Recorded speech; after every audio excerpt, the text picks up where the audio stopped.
Hey, I'm Mike Birbiglia. I'm a comedian and sometime guest on Stephen Colbert's Late Show. So I'm joined today by Stephen Colbert, the host and executive producer, Chris Licht, showrunner and executive producer, Tom Purcell, executive producer, John Batiste, band leader, who also won an Oscar, but who cares? Ariel, Dumas, co-head writer, Sara, Vilkomerson, supervising producer. So the first thing we're going to do is just show a clip of some of the best moments in the show in the last year. I'm your host, Stephen Colbert. Huge day in American democracy. First of all, it still exists. I would not have put my money on that. Woo! I have a feeling that I just did something very expensive. This is great.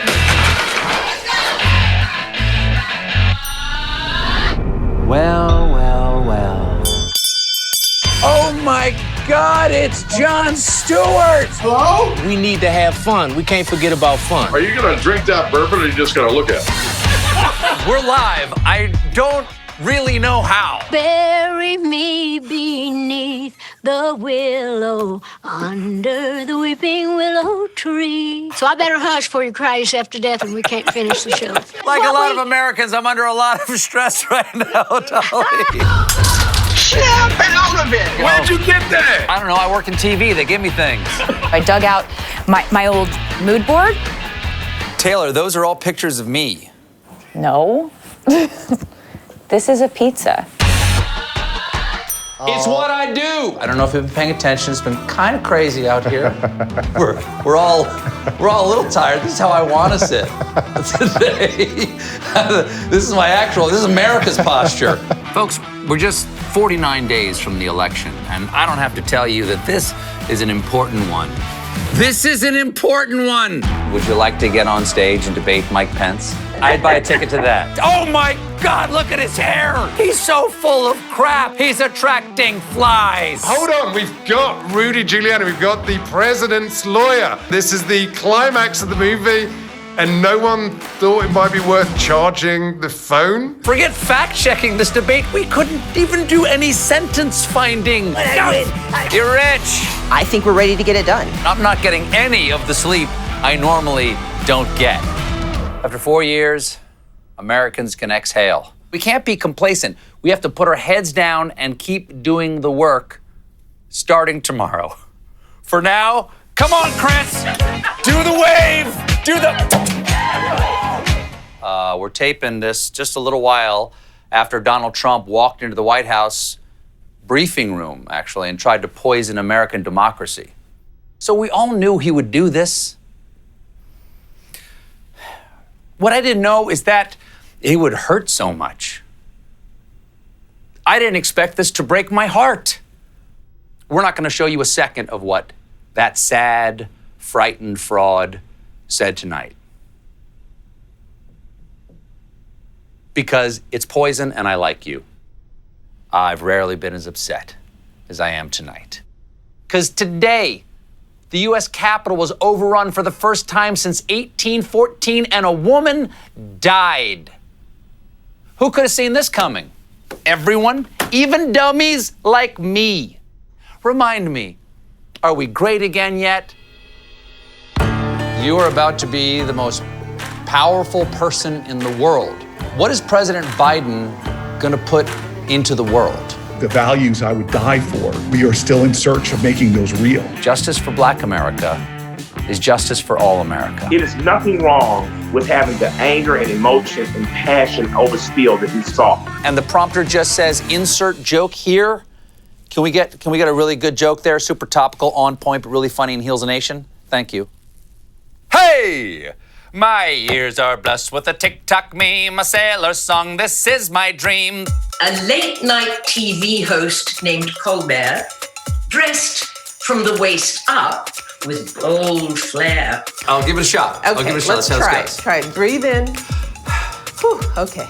So nice to see you, Michelle. You did it. My lovely wife Evie is here tonight. Enough from the peanut gallery, but I got her over here. Tell me when the jokes are good or not. Okay. Are you telling me that Johnny Carson told Ed McMahon to tell Arsenio Hall to book Usher? Yes, and I think he said, make sure he knows about Sinbad. We've tried to have you on almost every week for a year. Around January 20th, your schedule really opened up. What changed? Everything. George Clooney, are you ready to sit for the Colbert questionnaire? Tiffany Haddish, what is the best sandwich? Pastrami. This is the right answer. Favorite action movie? There, you've stumped me. The correct answer is The River Wild. Jobs.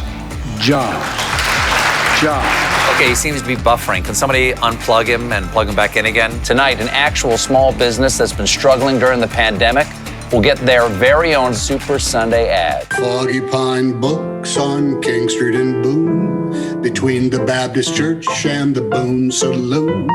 What we're about to do is have the first cooking segment live and in person on any late night show. Have you worked on your Biden yet? He always does the list. Number one, the one part. Number two, what they said. Number three, you get the drill. Come on. Is that true, or is that, what's the word, malarkey? All that plus sports and traffic on the ones, it's a late show.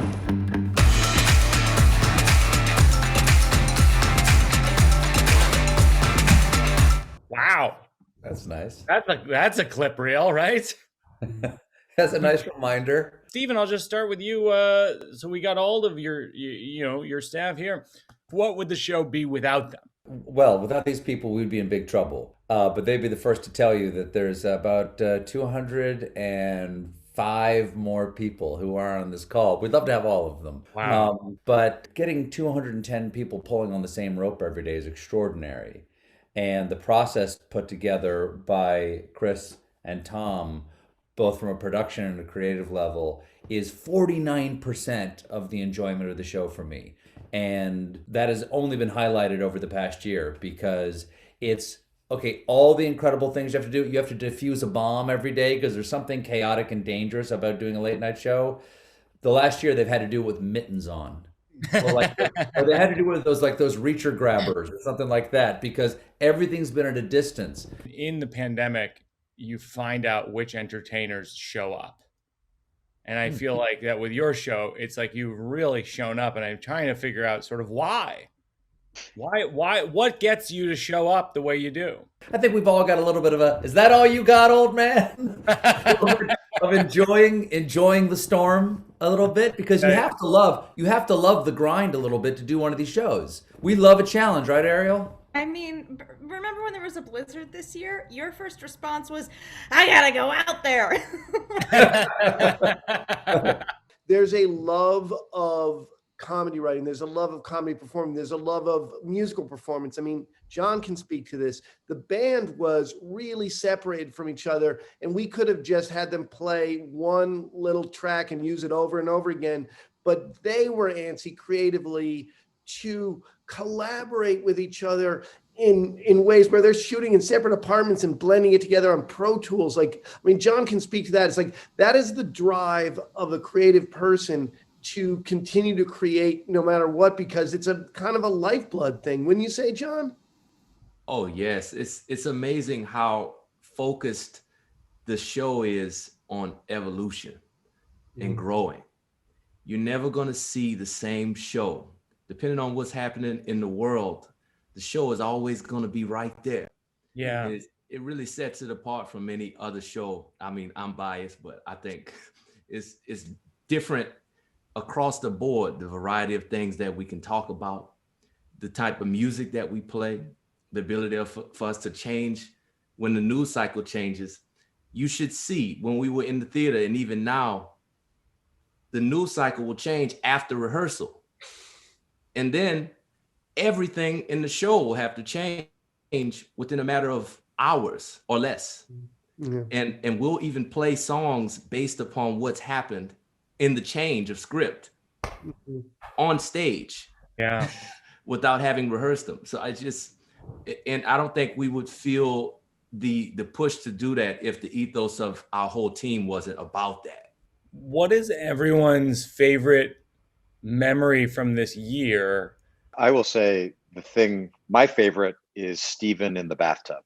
And why that is because it represented really the whole vibe of this show. we could have been forgiven for not being on the air that day because we had just sent the audience home on Thursday, and it was Monday, and no one was going to be mad at us if we weren't on television. Yet the entire organization found a way, both technically, and you would not believe how far we've come since then, but both technically and then creatively, with Stephen getting in a suit, getting in a bathtub. And what was great about that moment is it sort of signaled to the world, we can't go into a bunker. We have to keep doing what we do. And that really launched us into what we had to do for the last year. I want to point out that I was only wearing the top of that suit. I have to say that, I mean, speaking of coming together during crises, I wouldn't say that as a human it was my favorite day, but when the Capitol was attacked on January 6th, what time was that? That's about... Really, we knew it was really going south around 1:45, something like that. Right, so that's about exactly the time when the scripts are usually locked. Oh my gosh. We had an entire show. And also, Chris, how long do you usually announce in our schedule when we're going to go live? A couple weeks? Exactly. Yeah. I remember what happened was, and correct me here, Tom, if you remember this differently, is that I was sitting in this chair looking at that, and we were working on the scripts right here, and I looked up and I went, hey, maybe we should take 5 minutes and watch what's going on, because it's really, the tone here has changed dramatically. So we watched like 5 minutes, and I said, I know we have a full script here. I'm not entirely sure what to do, because there's nothing but this, right? And Tom said, drop everything and go to the theater now. And we'll be working on what this means on the way there. Then we got there, started watching it some more, absolutely heartbroken. And Chris goes, do you think we should be live tonight? And I said, yes, that's an excellent question. When I'm going to go to the bathroom, when I come out, it'd be great if you could answer that. And I think we made the call to go live. At one point, I looked up to Stephen, and this must have been, I don't know, I'm going to say 8 o'clock. And I go, there are no commercials. All of the advertisers have pulled out. So live with no breaks. Since this is an FYC event, go watch that monologue. And it was done live, and it was done in real time, and it could have been written 2 weeks later. It so holds up. And I want to give a lot of credit both to our late break team led by Opus Moreski and our research team, because you'll recall that day, all the network cameras were inside the room. And so the news coverage was very slow to come to the fact that, there's a riot and people are smearing poop on the walls, and that they're watching Twitter going, the news is missing this. This is a big thing. And they're starting to come in at that time of day, like Ariel and I and Jay are kind of in a bathysphere of the words that have already been written. Like, we're paying no attention to the world going, how do we craft this joke perfectly? And they're going to us going, your joke doesn't matter. Your joke doesn't matter. The world is crazy. Like, leave us alone, leave us alone. And it slowly dawned on us. Like the media to some extent went, the thing that's happening now couldn't possibly be happening, therefore we don't have to cover it. And they were very slow to covering it. And it was Twitter, and it was individual journalists holding their phone up on Twitter that really broke the story. And that's not, generally speaking, the first source of information for late night comedy. So it was a very strange day all the way around. Mike, can I ask something? Sarah, tell me about, I had the benefit of talking with Klobuchar and Kinzinger that night. How did that come about? Because those are two people who were in the room. That is all credit to the incredible booking team skills, who were making these crazy phone calls right as things were happening to Senator Klobuchar's office. And I think at some point they were like, well, we're not sure if she can get out from underneath her desk to do this hit. I mean, it was all so immediate.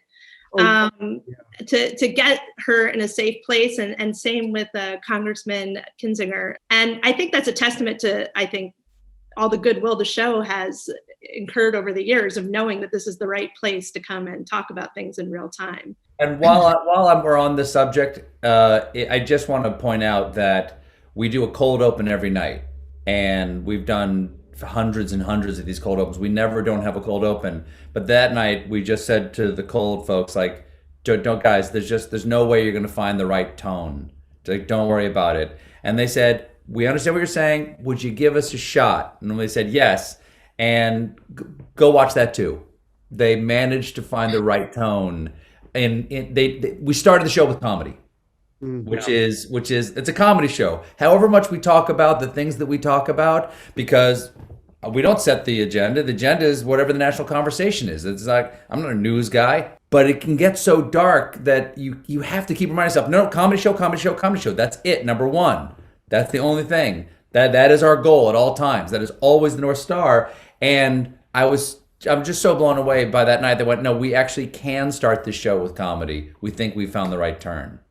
I always wonder that when I watch the show, because I feel like the show balances seriousness and pathos with jokes seemingly effortlessly. But is there a lot of effort that goes into arriving at that tone? Nah, we just improvise, I actually think there's a lot of almost like personal monologue through the news that we do on our show. You know what I'm saying? It's like you're telling a story and there's pathos in it, there's hurt feelings in it, there's all the human emotions in it, but ultimately you have to have humor in that as well. Do you feel like the being at home of it all has affected the tone of the show? Yeah, it has. Three quick things. One is we've long approached this our work like, okay, we're going to tell a story we're going to tell their day back to them today, and that storytelling aspect can be very intimate. Like, jokes at a punchline is not quite as intimate, and it doesn't do as well over this. The second thing is that guests are incredibly intimate. There was a point at which I said, hey, I don't want to introduce them. I just want their Zoom light to come on, and I just want to start talking. And whenever we start saying that is the interview, then we were politely asked by PR representatives, could you please just let them know when the recording starts? Because the thin end of the wedge was so beautiful. It was so human. But it was not fair because people, I guess, were sharing things they wouldn't normally share on camera. But the third thing that I am missing is John Batiste. The thing that is irreplaceable is that energy, is that partnership on stage, is that what people don't understand is that there is a show going on the entire time we're doing it. We're all riding that energy, and not just the energy, but that positivity, because we're talking about so many things that are often dark and aren't in the national conversation. But John and the band are this incredible bright light there on stage, and who also can adjust to the tone of what we're talking about in ways that actually perhaps don't make the darkest thing entertaining, but do add a beauty that make it a form of entertainment. Do you, Sara, what was I think you're the only person who hasn't answered the favorite moment of the year. First time we had to set up like a Zoom interview once we went remote. It was with Daniel Radcliffe. And if you go back and watch it, there was no audio. He was writing his phone number and holding it up. For the first 5 minutes, it's all just mine. Yeah, it is. A lot of miming. And it's a credit to what, we were saying before about our technical team. A few weeks later, we're interviewing an astronaut in the International Space Station. Like, that's how quickly people were able to figure out the tech and get things going. I have to throw in, my favorite guest moment has got to be beating Barack Obama at Waste basketball. That is, I think both of us will carry that in in very different ways. I'd also like to throw in for the bookstore in the Super Bowl show, that like the ad for the bookstore, and to some extent also the BCAB, the Better Know Ballot thing that we did on the run up to the election. Yeah, I love the Better Know Ballot, because it was completely nonpartisan and just purely democratic. That's what I liked about it. It was only like, however you want to vote for it, this is how you go do it. Everybody go vote. The number of ways that was vetted, the incredible research, all 50 states and the District of Columbia And then did it again for Georgia right after that. Yeah, for people who don't know it, it's Better Know a Ballot, which was an independent video for every single state of the complicated process of voting in that state, including absentees. And it's a huge testament to the show and that the show has a conscience. It's like, Stephen, you went from performing for a few hundred people many years ago at Second City in Chicago to your audience being millions of people. And somehow it still feels like a community of an audience. And that's a real feat. And like, how do you pull that off? I think that's a need. I think we want to feel that community. That's what we want. People say like, oh, I watch the show, it makes me feel better. I'm like, well, that's why I'm doing it. It's an entirely selfish enterprise. We're grateful for who we get to work for. We work for this very awesome group, and it'll be great to see them again in the theater, but we've had them in mind while we've been doing the show. We imagine what they would like. We imagine what they wouldn't like. The thing is, during this entire year and a million years we've been separated from each other, everyone in their regular lives is starving for connection. The way I do my work, the way we all do our work, is the same way I Zoom with my mom. Like, this is the same box that I talk to her in. And I think that really shows in our work. And I think that has really been proven by Stephen in the tapings of the show, is that it's like he's on a Zoom with you. It may not be the physical audience, but we all know we're there. And I think that's one of the main missions of our show, is to say, I'm still here. You're still here. I saw what you saw, and we're going to talk about it. Yeah, not going anywhere. Thank you so much. It's such an honor to talk to you all because I'm such a big fan of the show, and I'm in awe of the work you've done this year. And the way I see it, it is like this one big improv show and this one big improv team creating a show for the country. Thank you. So thank you. Bye. All right. That's all I got.